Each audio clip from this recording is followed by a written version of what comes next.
तो आज हम बात करने वाले हैं एस्पिरिन कनेक्शन की और जानेंगे कि कैसे एक बहुत ही आम दवा का एक ऐसा साइड इफेक्ट है जिसके बारे में शायद बहुत लोग नहीं जानते। सोचिए एक ऐसी दवा के बारे में जो दुनिया भर में लाखों करोड़ों लोग लेते हैं।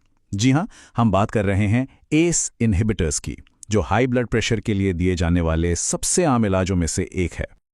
और इसका खास इस्तेमाल होता है एक ऐसी समस्या से लड़ने के लिए जो बहुत ही आम है, हाई ब्लड प्रेशर, मतलब हाइपोटेंशन। एक ऐसी कंडीशन जो अक्सर चुपके से आती है और कितने लोगों को प्रभावित करती है इसका अंदाजा भी नहीं लगाया जा सकता। लेकिन जरा सोचिए, क्या हो अगर एक मामूली सी दुकान पर आसानी से मिलने वाली पेन किलर इस दवा के सबसे बड़े साइड इफेक्ट को और भी ज्यादा बिगाड़ दे। यही वो गुत्थी है जिसे हम आज सुलझाने वाले हैं। चलिए इसकी तह तक चलते हैं। तो सबसे पहले ये समझना जरूरी है कि आखिर हम किस हेल्थ प्रॉब्लम की बात कर रहे हैं। ये है हाइपरटेंशन, या जिसे हम आमतौर पर हाई ब्लड प्रेशर कहते हैं। बेसिकली इसका मतलब है कि खून का प्रेशर लगातार सामान्य से कहीं ज्यादा बना रहता है। मेडिकल भाषा में कहें तो सिस्टोलिक प्रेशर 140 के ऊपर और डायस्टोलिक प्रेशर 90 के ऊपर। अब इसे हल्के में बिल्कुल नहीं लेना चाहिए, क्योंकि अगर इसका इलाज ना किया जाए तो नतीजे बहुत गंभीर हो सकते हैं। हम बात कर रहे हैं heart failure, brain stroke, kidney failure, यहां तक कि आंखों की रोशनी जाने जैसी बड़ी बड़ी मुश्किलों की। तो इस गंभीर समस्या से निपटने के लिए डॉक्टर्स के पास एक बहुत ही कारगर हथियार है, एक खास तरह की दवा। और इन्हीं दवाइयों को कहते हैं एस इनहिबिटर्स। सुनने में थोड़ा टेक्निकल लगता है, पर इसका काम सिंपल है। ये हमारे शरीर में एक ऐसे एंजाइम को ब्लॉक करती हैं जिसका काम है खून की नलियों को, यानी ब्लड वेसल्स को सिकोड़ना। तो ये काम कैसे करती है? देखिए, पहला स्टेप है कि ये एसी एंजाइम को ही ब्लॉक कर देती है। इससे क्या होता है, जो केमिकल ब्लड वेसल्स को सिकोड़ता है यानी एंजियोटेंसिन 2, वो बनता ही कम है। और एक और चीज होती है, ब्रैडिकाइनिन नाम का केमिकल बढ़ जाता है जो इन्हीं नलियों को चौड़ा करता है। और इसका फाइनल रिजल्ट बिल्कुल सही, ब्लड प्रेशर नीचे आ जाता है। ये दवा काफी इफेक्टिव तो है, लेकिन इसकी एक कमजोरी भी है, एक बहुत ही कॉमन और परेशान करने वाला साइड इफेक्ट। पता है, एसी इनहिबिटर्स लेने वालों में से 5 से लेकर 35% लोगों को एक अजीब सी लगातार बनी रहने वाली सूखी खांसी हो जाती है। और ये सिर्फ हल्की फुल्की परेशानी नहीं है, असल में इतनी परेशान करती है कि कई लोग इसकी वजह से दवा ही छोड़ देते हैं। और यहां पर कहानी में एक ट्विस्ट है। पता है इस खांसी की वजह क्या है? वही चीज जो इस दवा को इतना असरदार बनाती है। याद है ब्रैडिकाइनिन? ये दवा उसे टूटने से रोकती है, तो वो केमिकल फेफड़ों में यानी लंग्स में जमा होने लगता है, जिससे सांस की नलियों में इरिटेशन होती है और खांसी शुरू हो जाती है। अब कहानी यहां और भी रोचक हो जाती है, क्योंकि हाल ही की एक रिसर्च ने इस खांसी और एक बहुत ही आम दवा के बीच एक ऐसा कनेक्शन ढूंढा है जिसकी किसी ने उम्मीद नहीं की थी। तो रिसर्चर्स ने क्या खोजा? उनका सवाल सीधा सा था, ऐसा क्या है जो इस खांसी के रिस्क को और बढ़ा देता है? क्या कोई और फैक्टर इसमें रोल प्ले करता है? और जो जवाब मिला वो सच में चौंकाने वाला था। जरा इस चार्ट पर नजर डालिए, ये बहुत कुछ कहता है। रिसर्चर्स ने पाया कि जिन मरीजों को खांसी हो रही थी, उनमें से आधे यानी 50% लोग कम डोज वाली एस्पिरिन भी ले रहे थे, और जिन्हें खांसी नहीं हुई उनमें से सिर्फ लगभग 17% लोग ही एस्पिरिन ले रहे थे। कितना बड़ा फर्क है। तो इसका साफ साफ मतलब क्या निकला? ये कि लो डोज एस्पिरिन लेना इस खांसी के बढ़े हुए रिस्क से सीधा जुड़ा हुआ है। और ये एक बहुत बड़ी खोज है, क्योंकि सोचिए कितने सारे लोग हार्ट प्रॉब्लम से बचने के लिए रोज एस्पिरिन लेते हैं। पर कहानी यहां खत्म नहीं हुई। उसी स्टडी में एक और सरप्राइजिंग चीज सामने आई। एक दूसरी बीपी की दवा है जिसे कैल्शियम चैनल ब्लॉकर कहते हैं, और इसका असर बिल्कुल उल्टा था। जिन लोगों को खांसी नहीं हुई उनमें से 35.5% ये दवा ले रहे थे, और जिन्हें खांसी हुई उनमें ये नंबर सिर्फ 7.7% था। मतलब ऐसा लगता है कि ये दवा इस खांसी से बचाव कर सकती है। तो अब इस सारी इंफॉर्मेशन का क्या मतलब निकलता है? डॉक्टर्स और पेशेंट्स के लिए इसके क्या मायने हैं? सीधी सी बात है, सही ट्रीटमेंट चुनना कितना इंपॉर्टेंट है। और अच्छी खबर यह है कि जो लोग इस खांसी से परेशान हैं उनके लिए एक बेहतरीन ऑल्टरनेटिव, एक विकल्प मौजूद है। इन्हें कहते हैं ARBs। ये स्लाइड इन दोनों दवाइयों के बीच का फर्क बिल्कुल साफ दिखाती है। देखिए, जहां एस इनहिबिटर्स उस ब्रैडिकाइनिन केमिकल को बढ़ा देते हैं, वहीं ARBs उस पर कोई असर नहीं डालते। वो सीधे एंजियोटेंसिन 2 को उसके रिसेप्टर पर ही ब्लॉक कर देते हैं। इसका फायदा, खांसी का रिस्क इतना कम हो जाता है कि वो प्लेसिबो यानी एक बेअसर दवा के बराबर हो जाता है, मतलब ना के बराबर। चलिए, तो आखिर में सारी बातों को जल्दी से समेट लेते हैं। Point number 1, AC inhibitors high BP के लिए जबरदस्त हैं, पर इनकी वजह से सूखी खांसी हो सकती है। Point number 2, low dose aspirin इस खांसी का रिस्क बढ़ा सकती है, जबकि कैल्शियम चैनल ब्लॉकर्स शायद इससे बचा सकते हैं। और सबसे इंपॉर्टेंट तीसरा पॉइंट, जिन लोगों को ये खांसी होती है उनके लिए ARBs एक शानदार और सेफ ऑप्शन है। ये सारी बातें एक बड़े सवाल को जन्म देती हैं, है ना?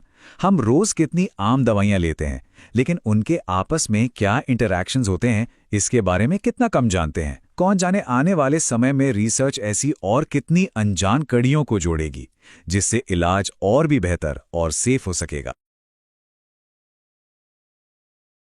हाई ब्लड प्रेशर यानी हाई ब्लड प्रेशर, ये एक ऐसी समस्या है जो भारत में लाखों लोगों को है, और इसे कंट्रोल करने के लिए एक दवा है रेमिस्टार 2.5। तो आज हम इसी के बारे में कुछ बहुत जरूरी बातें जानेंगे। चलिए शुरू करते हैं। तो ये है रेमिस्टार 2.5 का पैकेट। अब इस पर देखिए, साफ साफ लिखा है कि इसमें जो मेन चीज है, जो एक्टिव इंग्रेडिएंट है, वो है रैमिप्रिल। चलिए अब जरा और समझते हैं कि इसका क्या मतलब है। तो सबसे पहला और सबसे बेसिक सवाल, आखिर ये दवा है क्या? देखिए, रेमिस्टार 2.5 ये तो हो गया ब्रांड का नाम जो कंपनी रखती है, पर इसके अंदर जो असली चीज है, जो असल में काम करती है, वो है रैमिप्रिल। और ये जानना पता है क्यों जरूरी है? क्योंकि यही रैमिप्रिल आपको मार्केट में दूसरे कई नामों से भी मिल सकता है। दवा का पूरा असर तो इसी एक्टिव इंग्रेडिएंट पर टिका होता है ना? चलिए अब बात करते हैं इस दवा से जुड़ी सबसे जरूरी बात की। एक ऐसी चेतावनी है जिसे बिल्कुल भी किसी भी हालत में नजरअंदाज नहीं करना है। तो सवाल ये है कि वो कौन सी एक बात है जो इस दवा के बारे में हमेशा याद रखनी चाहिए। ये चेतावनी इतनी गंभीर है कि ये किसी के लिए सच में जीवन और मौत का सवाल बन सकती है। और ये निर्देश बिल्कुल सीधा और साफ है।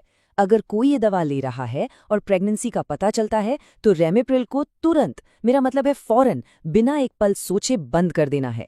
ये कोई सलाह नहीं है, ये एक बहुत ही सीरियस, बहुत जरूरी इंस्ट्रक्शन है। और इसकी वजह बहुत गंभीर है। प्रेगनेंसी के दौरान रेमिप्रिल लेने से पेट में पल रहे बच्चे को बहुत भारी नुकसान हो सकता है। मतलब कोई सीरियस फिजिकल प्रॉब्लम हो सकती है या बच्चे की जान भी जा सकती है। इसीलिए ये चेतावनी इतनी ज्यादा जरूरी है।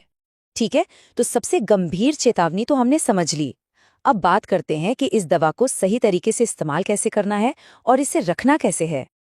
अब देखिए, इन 3 बातों का ध्यान रखना बहुत जरूरी है ताकि दवा सेफ भी रहे और असरदार भी। पहली बात, डोज हमेशा डॉक्टर के हिसाब से ही लेना है। अपने मन से कम ज्यादा बिल्कुल नहीं करना, उससे नुकसान हो सकता है। दूसरी बात, इसे गर्मी से बचाना है। मतलब 30 डिग्री सेल्सियस से ज्यादा तापमान में नहीं रखना, वरना दवा का असर कम हो सकता है। और तीसरी चीज, इसे रोशनी और नमी से दूर रखें। जैसे बाथरूम वगैरह में रखना ठीक नहीं, दवा खराब हो सकती है, तो बस सूखी और अंधेरी जगह पर रखें। चलिए अब एक आखिरी पर बहुत ही इंपॉर्टेंट सेफ्टी टिप देख लेते हैं। अब ये बात सुनने में बहुत आम लगेगी, पर है बहुत जरूरी। इस दवा को बच्चों की पहुंच से हमेशा दूर रखना है। उनके लिए ये बहुत खतरनाक हो सकती है। अगर किसी बच्चे ने गलती से भी इसे खा लिया तो बहुत सीरियस हेल्थ प्रॉब्लम्स हो सकती हैं, यहां तक कि जान भी जा सकती है। तो आखिर में एक सवाल मन में आता है, जो भी दवाएं हम लेते हैं, क्या हम उनके बारे में सबसे जरूरी बातें सच में जानते हैं? बस यही कहना है कि कोई भी दवा लेने से पहले उसके बारे में थोड़ी और जानकारी जरूर हासिल करें। अपने डॉक्टर से, अपने फार्मासिस्ट से सवाल पूछने में कभी झिझकना नहीं चाहिए, क्योंकि देखिए, जब जानकारी होगी तभी तो हम सेफ रहेंगे। नमस्ते। कभी दवा का पत्ता हाथ में लेकर सोचा है कि ये जो इतनी छोटी छोटी बातें लिखी हैं, इनका मतलब क्या होता है? ये सिर्फ नाम या नंबर नहीं है, ये हमारी सेहत से जुड़ी बहुत ही जरूरी जानकारी है। चलिए आज इसे मिलकर समझते हैं। तो चलिए आज इसी को समझने के लिए हम इस NVS टैबलेट के पत्ते को देखते हैं। ये एक मामूली सा दिखने वाला पत्ता हमें अपनी दवाओं के बारे में कितना कुछ सिखा सकता है। इसे समझना एक सुरक्षित और असरदार इलाज की तरफ पहला कदम है। ठीक है, तो सबसे पहले एकदम बेसिक से शुरू करते हैं। किसी भी दवा को समझने के लिए पहला सवाल तो यही है कि आखिर ये दवा है क्या और ये आ कहाँ से रही है। तो सबसे पहले दो बहुत ही सीधे सवाल, दवा का नाम क्या है और इसे बनाया किसने है। यही वो जानकारी है जो किसी भी दवा की पहचान की नींव होती है। तो जो सबसे बड़ा नाम दिखता है ना, वो है इसका ब्रांड नेम ENVAS। ये वो नाम है जो कंपनी देती है और जिस नाम से केमिस्ट या हम सभी से पहचानते हैं। और फिर आता है बनाने वाले का नाम, कैडिला फार्मास्यूटिकल्स लिमिटेड। ये जानना जरूरी है क्योंकि इससे हमें पता चलता है कि दवा किस भरोसेमंद जगह से आ रही है, जो उसकी क्वालिटी के लिए एक अहम बात है। अच्छा, अब ब्रांड नेम तो हो गया, पर टैबलेट के अंदर असली चीज क्या है? पत्ते पर एक और नाम लिखा होता है, और सच बताऊं, वही सबसे जरूरी होता है, इसका एक्टिव इंग्रेडिएंट। तो ये एक्टिव इंग्रेडिएंट, जिसे लोग सॉल्ट भी कहते हैं, आखिर है क्या? देखिए, आसान भाषा में यही वो केमिकल है जो शरीर में जाकर असल काम करता है, मतलब बीमारी ठीक करता है। बाकी सब तो बस उसे गोली की शक्ल देने में मदद करते हैं। इनैलेप्रिल की बात करें तो इसका एक्टिव इंग्रेडिएंट है इनैलेप्रिल मैलिएट। ये सॉल्ट आमतौर पर हाई ब्लड प्रेशर या दिल से जुड़ी कुछ दिक्कतों में काम आता है। और उस नाम के आगे देखिए लिखा है 2.5 mg। ये जो नंबर है ना, ये बहुत काम का है। ये दवा की स्ट्रेंथ या ताकत बताता है, मतलब एक गोली में कितना सॉल्ट है। डॉक्टर इसी को देखकर डोज तय करते हैं। तो अब हमें दवा की पहचान पता चल गई और ये भी कि उसके अंदर क्या है। चलिए अब उन हिदायतों पर आते हैं जिन्हें कभी भी हल्के में नहीं लेना चाहिए। ये लाइन देखिए, खुराक चिकित्सक के निर्देशानुसार। इसका मतलब बहुत सीधा और साफ है, दवा कितनी लेनी है, कब लेनी है, ये सिर्फ डॉक्टर बताएंगे। खुद से इसमें कोई भी बदलाव करना बहुत खतरनाक हो सकता है। पैकेट पर दो और छोटी छोटी मगर काम की बातें हैं।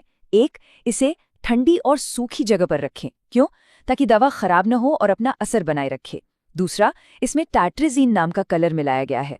ये उन लोगों के लिए जानना जरूरी है जिन्हें किसी कलर से एलर्जी होती है। और अब आते हैं पत्ते के उस हिस्से पर जिस पर सबसे ज्यादा ध्यान देना है।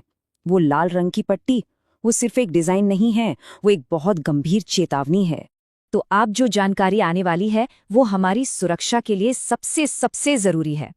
ये कोई सलाह नहीं, ये कानूनी और मेडिकल चेतावनी है। इस लाल बॉक्स में साफ साफ लिखा है शेड्यूल्ड H प्रिस्क्रिप्शन ड्रग। सावधानी, किसी रजिस्टर्ड मेडिकल प्रैक्टिशनर के पर्चे के बिना खुदरा बिक्री न की जाए। पर इसका असल मतलब क्या है? शेड्यूल H का मतलब है कि ये दवा सरकार की उस लिस्ट में है जिसमें काफी असरदार दवाएं होती हैं। इनके साइड इफेक्ट्स हो सकते हैं या इनका गलत इस्तेमाल भी हो सकता है। इसीलिए कानूनन इन्हें बिना डॉक्टर के पर्चे के खरीदना या बेचना मना है। ये सब हमारी सेफ्टी के लिए ही है। तो इस एक NVAS के पत्ते से हमने कितना कुछ सीख लिया है ना। चलिए इन सब जरूरी बातों को एक बार फिर से देख लेते हैं, ताकि अगली बार कोई भी दवा हाथ में आए तो पता हो कि क्या क्या देखना है। तो ये 5 बातें हमेशा याद रखनी है। पहला, ब्रांड का नाम और बनाने वाली कंपनी। दूसरा, असली सॉल्ट यानी एक्टिव इंग्रेडिएंट और उसकी ताकत। तीसरा, दवा को रखने का सही तरीका।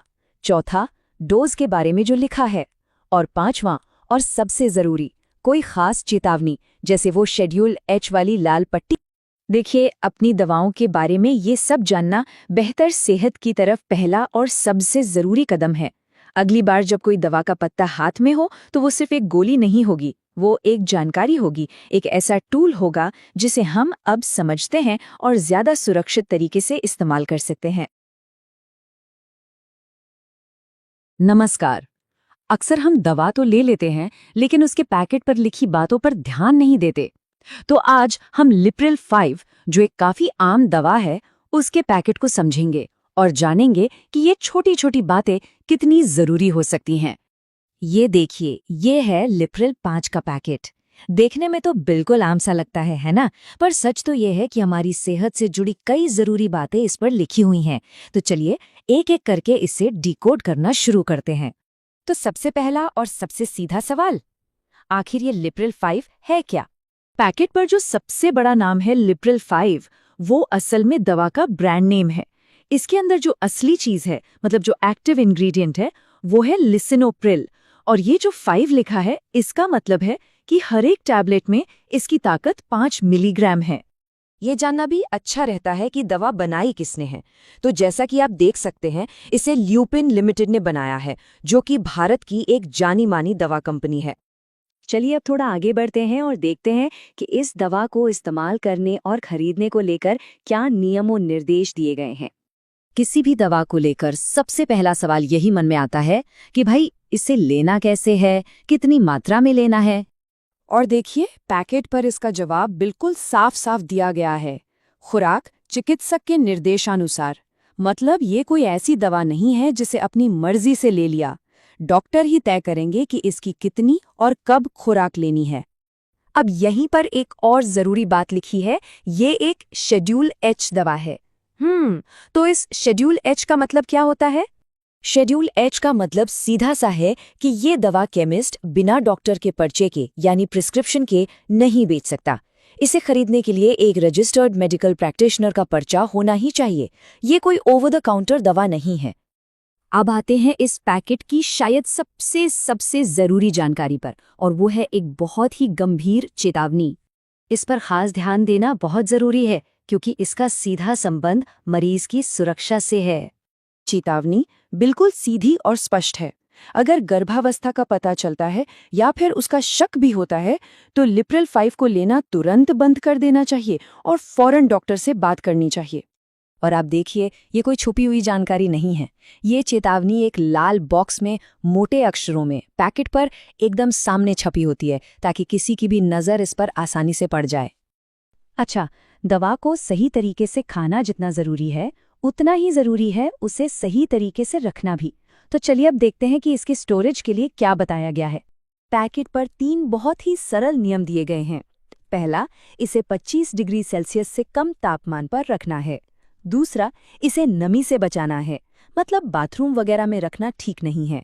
और तीसरा, जो कि सबसे अहम है, इसे हमेशा बच्चों की पहुंच से दूर रखना है। तो लिप्रिल 5 के पैकेट की इस पूरी जानकारी को समझने के बाद एक सवाल तो उठता है कि हम अपनी बाकी दवाओं के बारे में कितना जानते हैं। अगली बार जब भी कोई दवा हाथ में आए तो एक पल निकालकर उसके पैकेट को जरूर पढ़िएगा। क्या पता सेहत से जुड़ी कोई जरूरी जानकारी मिल जाए। वीडियो पसंद आया हो तो लाइक करें और चैनल द मेडिको टिप्स को सब्सक्राइब करना ना भूलें। धन्यवाद।